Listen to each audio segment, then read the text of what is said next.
kepada yang terhormat Bapak Aris Merdeka Sirait, Ketua Umum Komisi Nasional Perlindungan Anak. Kemudian untuk Bapak Teguh Yuswanto, selaku Sekjen dari Jurnalis Peduli Kesehatan dan Lingkungan.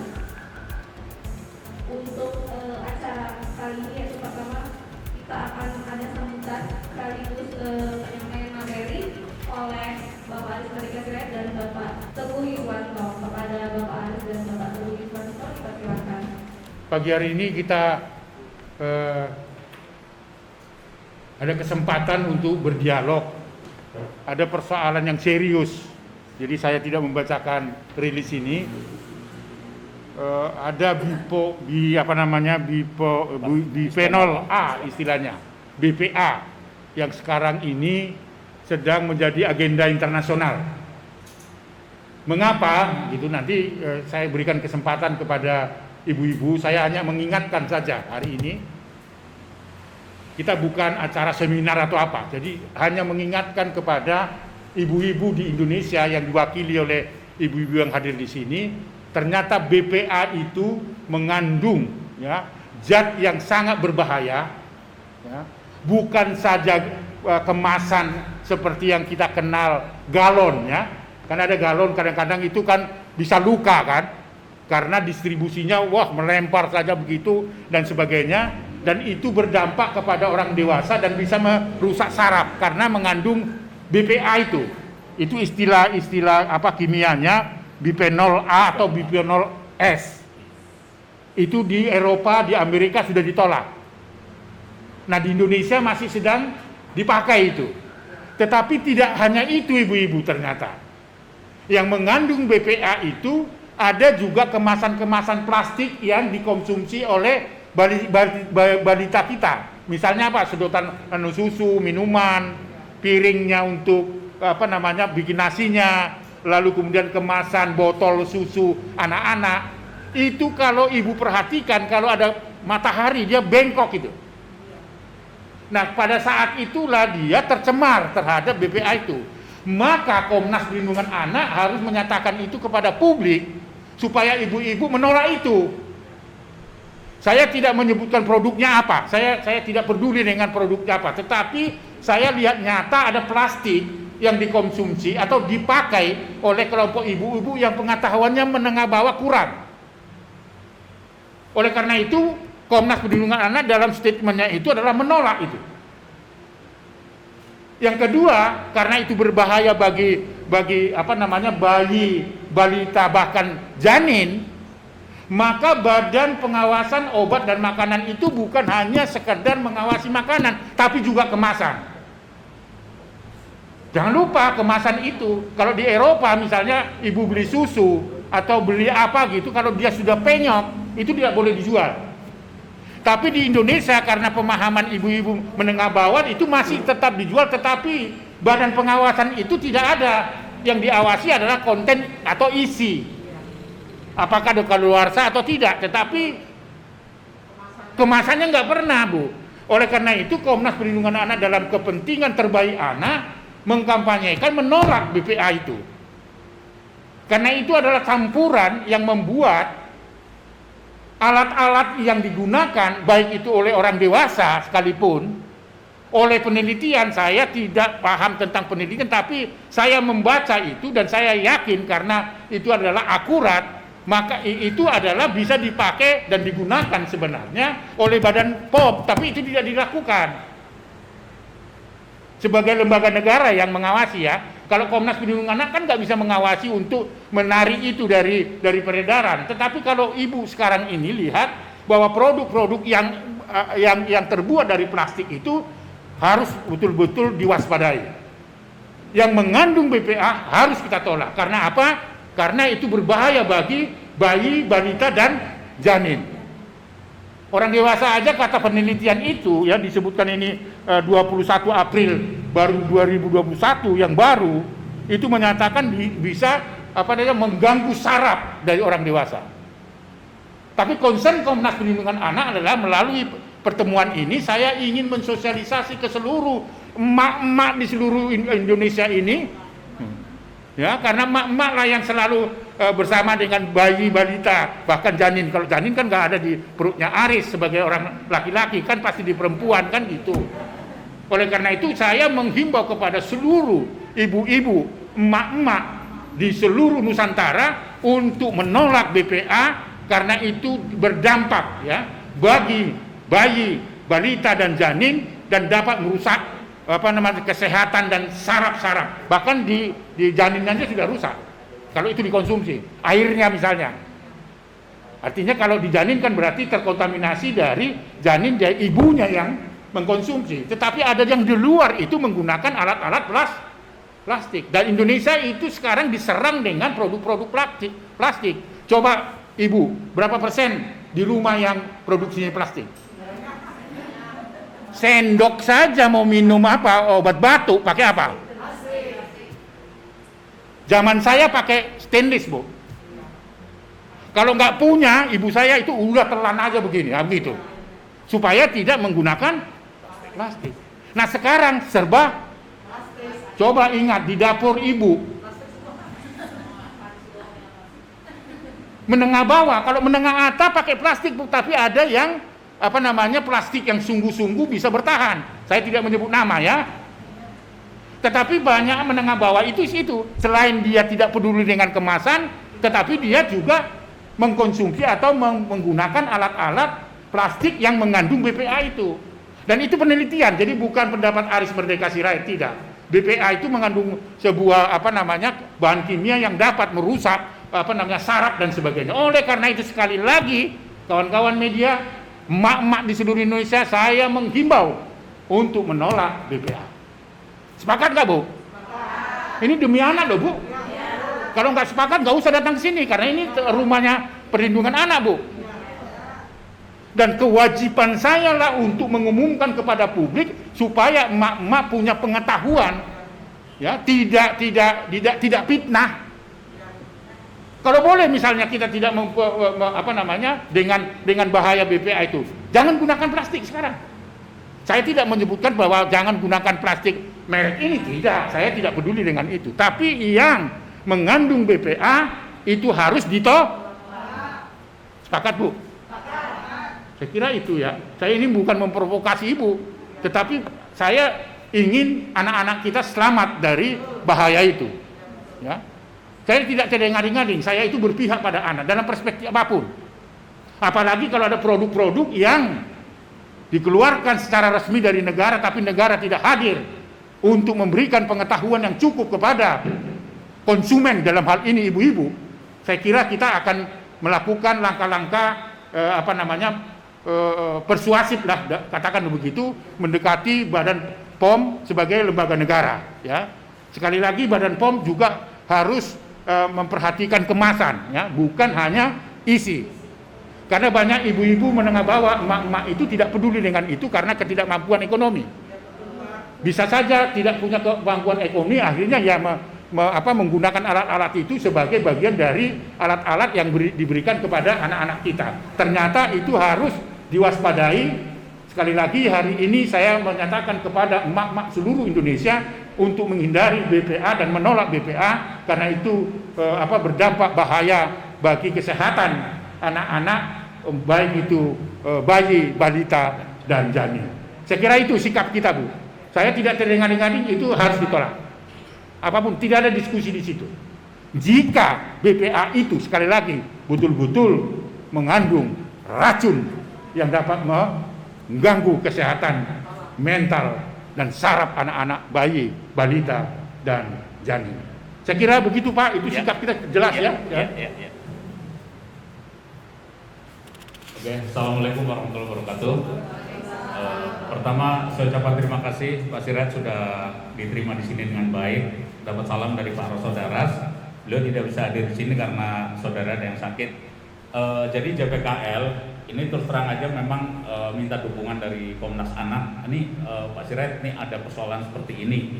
JPKL sudah berjuang ke BP POM mendesak supaya diberi pelabelan kepada kemasan plastik yang mengandung BPA sehingga bisa dihindari. Kita tidak minta ditarik atau apa, dikasih tahu seperti di susu, botol susu itu ada keterangan free BPA. Jadi semua produk yang mengandung BPA itu dikasih label sehingga orang bisa menghindari. Jadi ketika saya datang ke sana karena wartawan malah disuruh meneliti apakah ada migrasi BPA atau tidak. Ya kita wartawan kerjanya bukan meneliti tetapi meliput dan menulis berita menyampaikan apa yang terjadi di dalam negeri maupun di luar negeri. Tetapi karena BPOM meminta kita melakukan penelitian, kita menunjuk salah satu laboratorium yang independen, akuntabilitasnya tinggi dan punya kredibilitas tinggi juga. Jadi kita store beberapa sampel dan setelah diteliti hasil penelitiannya ternyata BPA migrasi BPA-nya itu udah di atas ambang batas. Jadi BPOM memberi batas toleransi 0,6 BPJ. BPJ itu satuan ya, satuan jumlah BPA dalam kandungan air. Jadi beberapa mikron partikel BPA di dalam air itu satuannya BPJ atau ppm. Partikel per mikron, per milimikron, per mililiter. Jadi setelah itu sudah saya surati juga, tetapi sampai sekarang belum ada tindakan. Mungkin sedang melakukan kajian atau apa, saya juga tidak mengerti. Makanya saya mengadu ke Pak Sirait, ini problemnya usia rentan bayi, balita dan janin. Jadi kita saat pertemuan dengan BPOM menghadirkan seorang ahli, katanya kalau dikonsumsi orang dengan berat badan 60 kilo itu masih bisa mengkonsumsi BPA dalam jumlah sekian. Loh, ini kan ibu-ibu punya hak, masyarakat punya hak untuk memilih produk yang sehat. Uang sendiri, masa dipaksa harus membeli yang ada batas toleransi. Kita itu harus memilih produk yang sehat. Jadi kita juga paham, corona yang sudah menimbulkan banyak korban aja masih ditolak. Ada sebagian yang nggak percaya, apalagi BPA, ya kan? Tetapi kita akan berjuang terus. Saya terima kasih dapat teman sejalan, tapi saya yakin karena Komnas itu udah banyak hasilnya mendesak BPOM untuk memberi pelabelan. Jadi simple aja, kasih label ada BPA sehingga masyarakat bisa menghindari. Kita tidak akan mengganggu sistem ekonomi atau apalah. Yang fokus dari JPKL adalah kesehatan dan lingkungan. 2 tahun lalu kita fokus ke lingkungan. Sekarang begitu ada corona, oke, kita ke kesehatan. Ternyata ada fakta ini yang paling mendesak adalah BPA. Karena kerusakannya tidak tanggung-tanggung. Kalau janin bisa lahir prematur, bisa kanker, bisa kestabilan hormon terganggu. Dan yang terakhir seperti yang disebutkan Pak Sirait tadi, 21 April 2021 itu ternyata mengganggu otak orang dewasa juga. Jadi memang ini nggak main-main.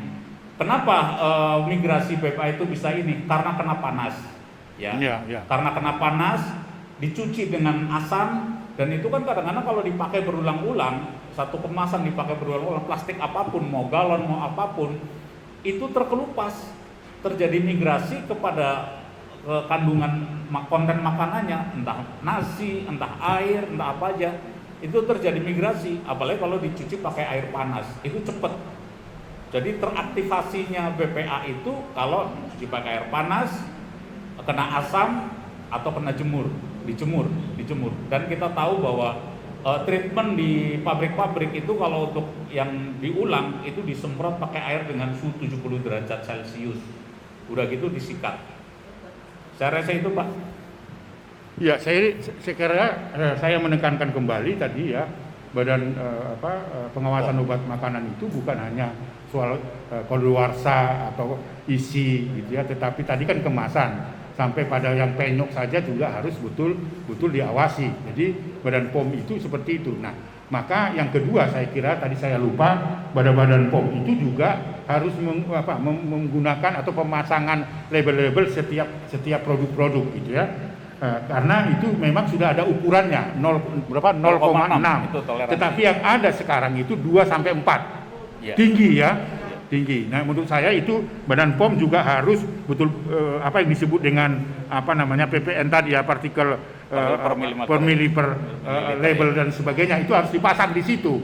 Nah, itu kan nggak ada nih. Nggak ada. Coba lihat yang produk ketika ibu pergi beli alat-alat makanan untuk anak-anak dan sebagainya, apakah itu ada label bahwa itu adalah 7 atau 8 misalnya, istilah seperti itu ya. Kan itu dibutuhkan oleh masyarakat khususnya kelompok ibu-ibu yang apa namanya ya berhubungan dengan anak-anak itu, kan begitu ya.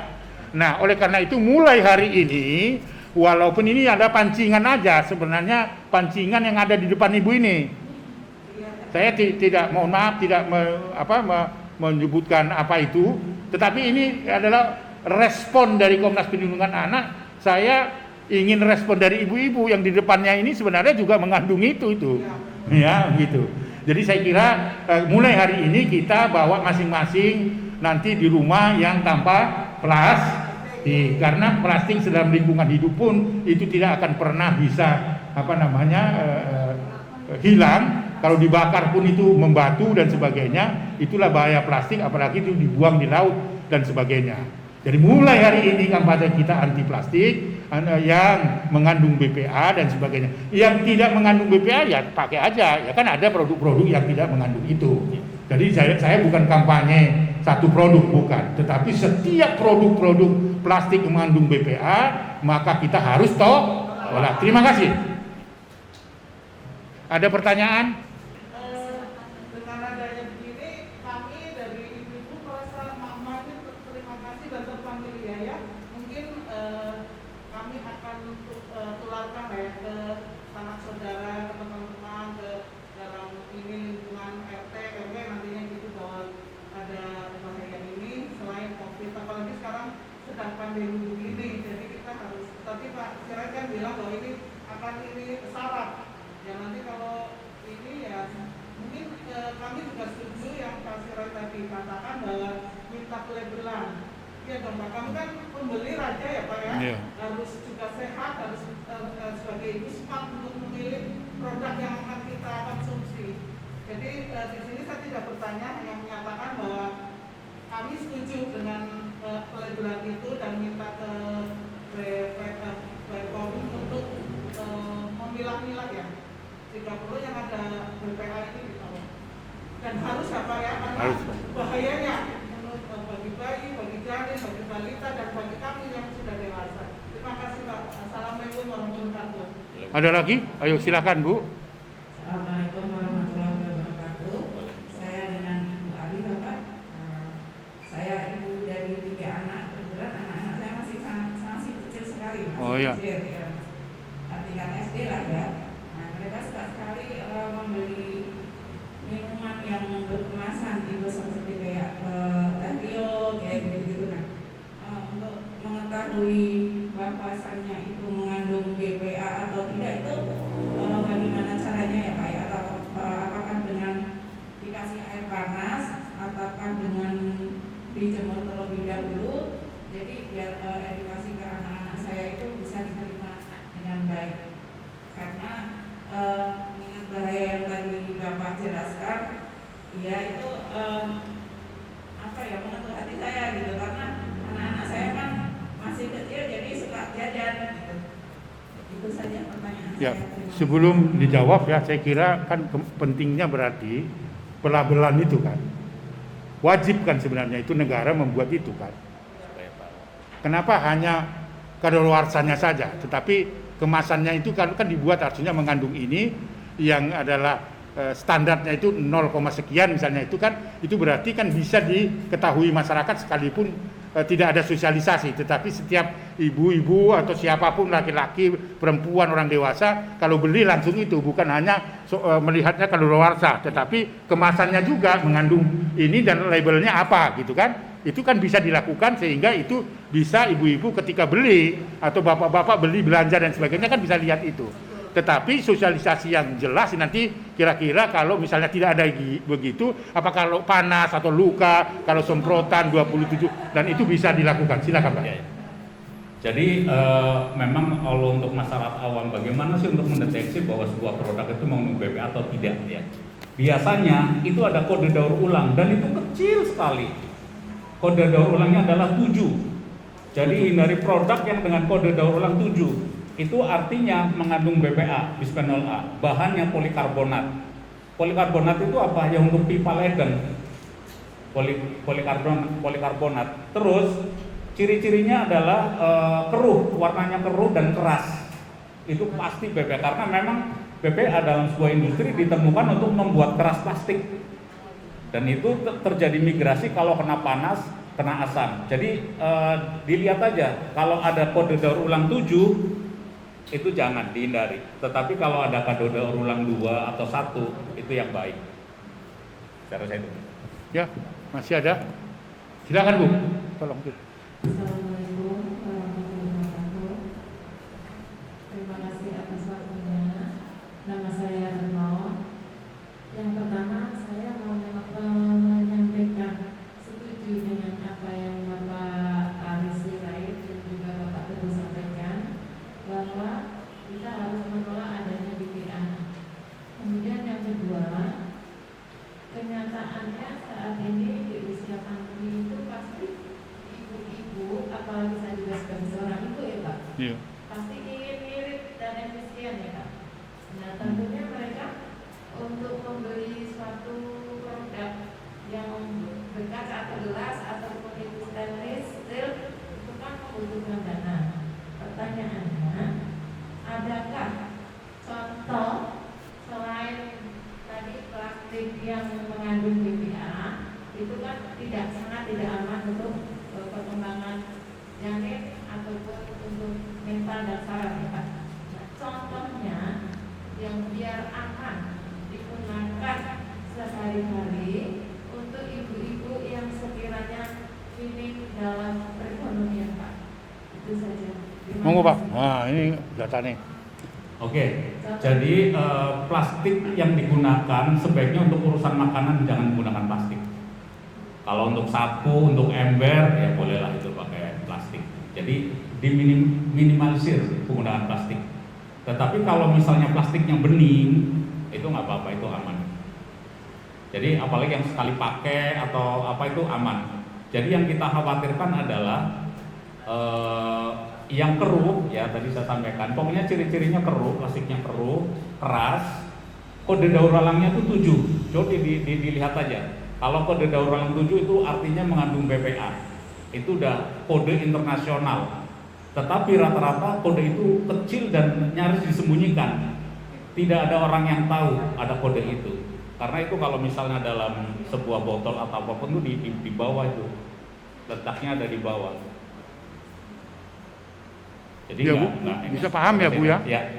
Kalau misalnya untuk tanaman hias kan itu aromanya aja juga berbeda kan itu dengan plastik-plastik lain kan. Tapi yang disampaikan oleh Pak Teguh tadi, produk-produk yang dipakai untuk tempat wadah untuk anak-anak balita itu harus dihindari. Dan untuk amannya tadi kan, walaupun sebenarnya kenapa nggak jujur bikin aja angka 7 gede-gede gitu ya. Kenapa kecil gitu kan, berarti ada yang disembunyikan kan ya. sebenarnya. Ya. Nah, oleh karena itu saya kira ya itu nanti kita minta label-label seperti itu, hurufnya itu jangan kecil gitu loh. Ya bikin aja gede, kenapa rupanya kan gitu. Itu kan demi kesehatan dan demi masa depan anak-anak kita kan. Konsen saya di situ sebenarnya. Kalau orang dewasa misalnya masih bisa ngelihat-ngelihat, tapi anak-anak kan nggak bisa ngelihat. Gitu loh. Itu artinya nggak jujur kan. Nah, ada produk-produk plastik ada yang berbeda-beda kan. Misalnya untuk tanaman hias kan beda itu. Nanti tadi Pak Teguh mengatakan itu bisa dilihat itu keruh nggak, keras nggak. Kalau dibakar itu hidup nggak atau apa kan itu bisa dilihat gitu. Masih ada Ibu? Terima kasih.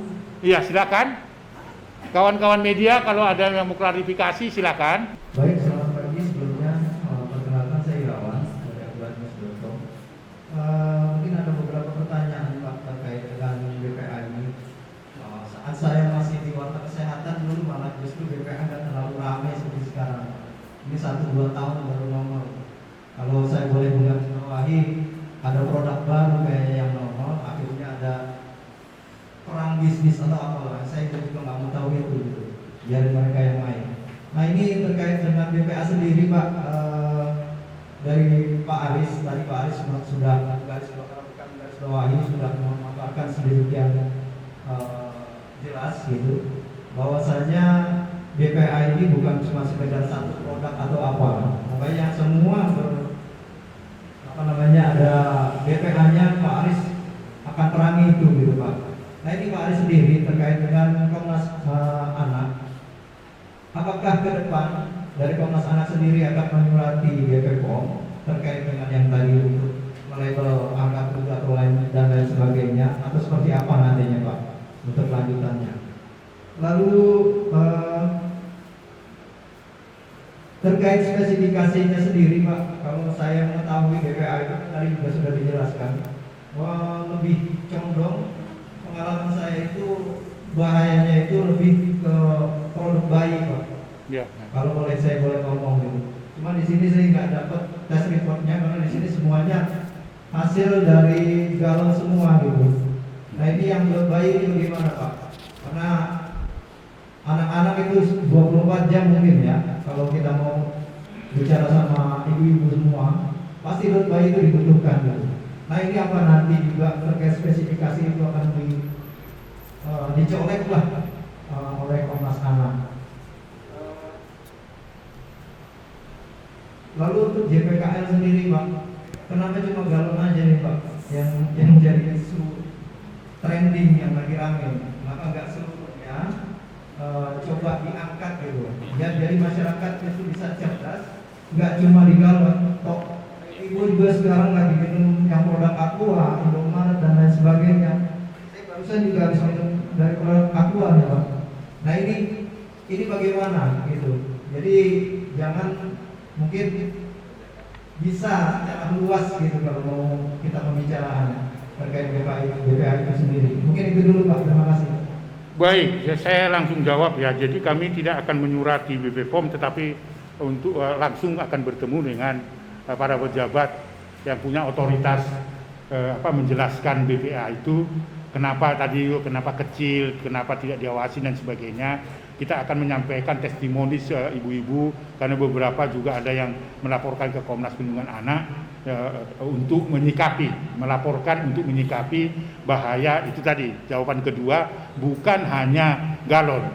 Saya tidak menerima laporan ibu-ibu tentang galon itu, tapi kemasan, baik itu bentuknya galon, apakah itu tadi itu susu ya, untuk susu sedotan, sendoknya yang sekarang ini, termasuk produk-produk yang menawarkan susu formula yang menggunakan plastik juga. Itu juga harus mendapat perhatian. Kalau dulu kan susu formula yang kita minta kepada Badan POM supaya itu diselidiki. Kalau masih ingat itu perjuangan Komnas Perlindungan Anak 5 tahun yang lalu. Nah ini bukan hal baru sebenarnya. Karena ketika Indonesia menerima impor barang-barang plastik dan sebagainya, kita sudah mulai mencurigai itu karena itu adalah daur ulang dan buangan sampah yang dikemas dalam produk tadi itu, piring, tentang itu. Nah, perhatian kita adalah bukan saja menulis surat, tapi akan menemui Badan POM itu supaya dimintai pertanggungjawaban sebagai pemegang otoritas terhadap produk-produk itu. Karena itu mereka lupa yang diawasi itu hanya kadaluarsanya, kontennya, isinya, misalnya kayak susu isinya di dalamnya apa cukup atau tidak atau dikurangi atau kadaluarsa. Tetapi kemasan yang benyok dan sebagainya tidak punya peringatan itu. Apalagi plastik yang digunakan oleh Baili itu kan harus ada angka-angka tadi. Ternyata di Badan POM itu sebagai pemegang otoritas negara untuk mengawasi itu, kenapa harus kecil, kenapa nggak harus besar? Kenapa tidak ada iklan-iklan di televisi untuk mengingatkan para ibu-ibu untuk hati-hati menggunakan itu? Ada apa di situ? Itulah yang kita ingin sampaikan. Sekali lagi, bukan bertulis surat tapi mendatangi langsung untuk mintai penjelasan, dan concern kita adalah kemasan. Jadi tidak ada istilah saya itu galon, tetapi kemasan yang mengandung BPA. Apakah itu sendok, apa itu susu sendok untuk anak-anak balita dan sebagainya. Itu ketegasannya Komnas Perlindungan Anak. Nah, ya. Oke, kenapa JPKL fokus di galon? Jadi gini, sebenarnya botol susu itu ada free BPA. Sendoknya, jadi produk-produk itu udah ada yang tulisan free BPA. Sekarang kalau botolnya sudah free BPA, sendoknya udah free BPA. Begitu bikin ngadukan makanan ini dari galon yang ada BPA sama juga bohong. Jadi dicegat di ujung. Jadi karena ini galon itu penggunaannya 70% galon guna ulang ini yang dikonsumsi oleh masyarakat. Saya hanya mengingatkan ke usia rentan, bayi, balita dan janin. Ini aja dihindari dari konsumsi air galon. Jadi orang dewasa bebas saja, monggo silakan. Tetapi saya fokusnya ke bayi, balita dan janin. Karena di ujungnya, karena kan biasanya saya perhatikan perilaku sosial ibu-ibu kalau misalnya malam bikin susu nggak mungkin rebus air, pasti dispenser. Itu udah otomatis tuh, karena praktis. Disitulah bahaya yang mengintai. Makanya kita cegat dari situnya dulu. Kenapa kita nggak seluas-luasnya? JPKL itu organisasi kecil, kita swadaya. Jadi udah fokus salah satu yang langsung mengena. Kalau Komnas Anak memang skupnya nasional, JPKL nasional, tapi kan anggotanya masih sedikit, ya kita sadar diri juga lah. Udah satu item aja dulu yang kita perjuangkan. Dan kita langsung jujuknya ke BPOM, langsung kita datengin, kita suratin, kita datengin, tolong dikasih label. Mungkin karena JPKL organisasi kecil, ya dicuekin. Makanya saya menghadap ke Pak Sirat, rupanya Pak Sirat juga udah berjuang lama. Kalau Pak Sirat lebih luas lagi, semua kemasan yang menurut BPA harus ditolak. Nah kalau ini saya fokus yang karena, kenapa galon? Karena inilah yang untuk bikin susu bayi, bikin makanan, semuanya dari situ. Padahal di dispenser itu panas, nah itulah yang potensi migrasi BPA lebih cepat. Gitu. Baik, saya kira kalau nggak ada lagi ya, cukup ya. Baik, ada pertanyaan lagi mungkin dari teman-teman wartawan atau dari ibunya? Seharusnya cukup. Oke, kalau udah nggak ada mungkin dari Bang Aris atau dari Pak Sekjen bisa closing statement. Ya, saya kira apa yang saya sampaikan tadi itu adalah sikap tegas dari Komnas Perlindungan Anak ya, demi kepentingan terbaik anak. Seluruh kemasan yang mengandung BPA ya, yang bersumber dari plastik, Komnas Perlindungan Anak menolak itu. Langkah kedua adalah ingin bertemu dengan otoritas, pemegang otoritas pengawasan itu, dalam hal ini Badan Pengawasan Obat dan Makanan. Kita akan minta supaya labellisasi terhadap produk-produk itu jelas dan kuat ya. Lalu kemudian kita menyampaikan ternyata hasil penelitian dilakukan oleh para ahli dan pengamatan kita dan keluhan dari emak-emak di seluruh Nusantara agar kemasan-kemasan plastik itu perlu dihindari. Saya kira itu sikap Komnas Perlindungan Anak demi kepentingan terbaik anak. Atas perhatian dan kehadiran kawan-kawan media, ibu-ibu ya, tolong disampaikan di RT RW, paling tidak ke keluarga ya. Kalau tadi kan sudah disebutkan ya bagaimana mengenali apakah itu mengandung BPA atau tidak, angka ada, terus kemudian ciri-cirinya bisa keruh dan sebagainya. Nah, itu saya kira tolong disampaikan di kelompok ibu-ibu PKK, guru-guru PAUD ya, karena yang berhubungan dengan perlindungan anak. Sekali lagi kita support emak-emak Indonesia untuk menolak BPA. Terima kasih.